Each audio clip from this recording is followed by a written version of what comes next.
coração, quebranta agora, rasga a tua alma diante dele.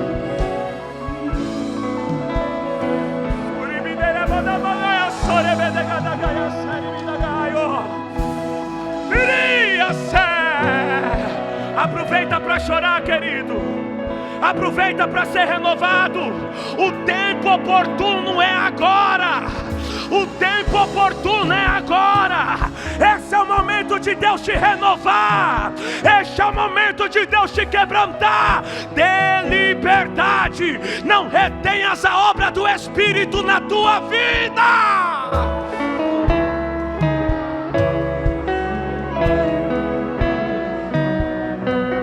Aleluias, aleluias, aleluias, aleluias, aleluias, aleluias, glória a Jesus.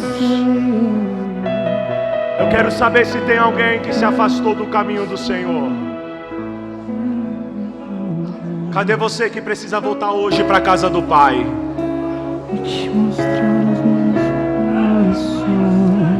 Cadê você que não é cristão?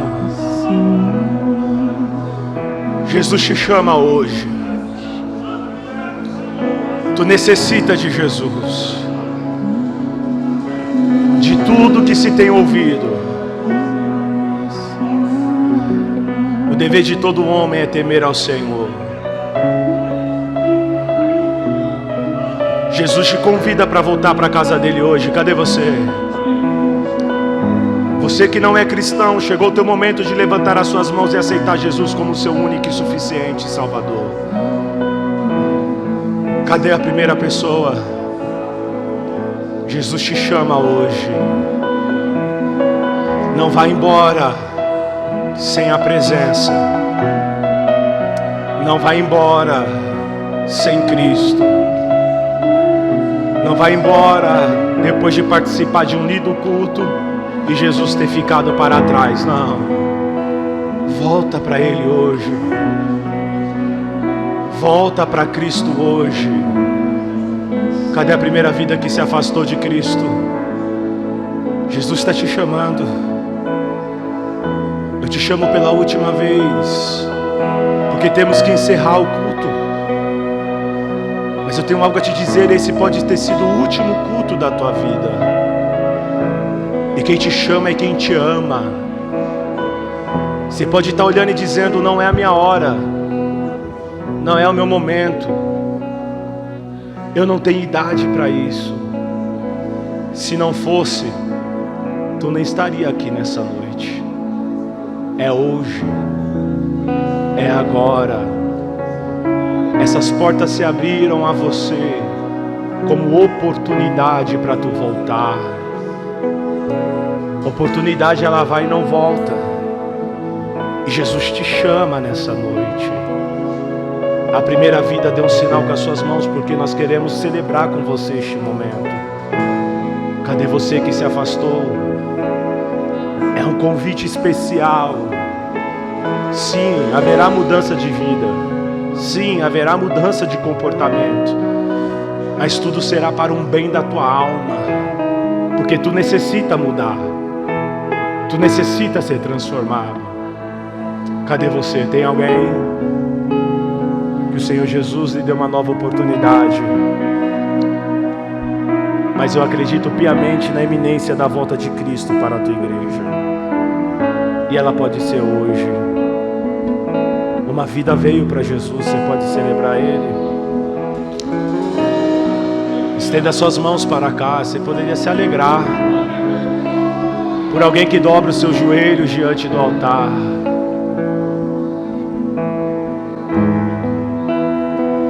Estenda suas mãos.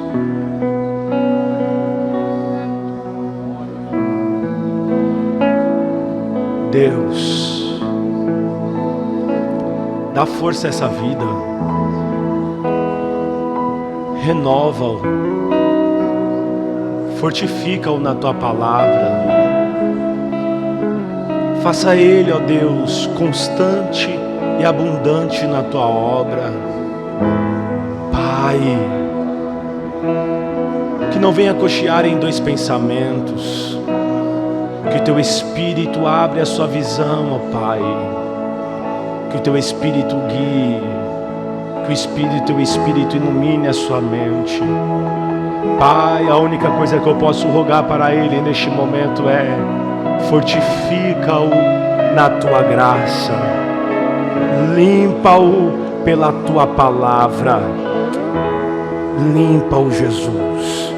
É no nome de Jesus. Amém. Que Deus em Cristo vos abençoe e Ele continue falando aos corações. Eu agradeço a minha oportunidade. Glória a Deus. Meus queridos, tomem os vossos assentos. Deus abençoe, amada igreja. Deus abençoe, irmão Peterson, por esta ministração.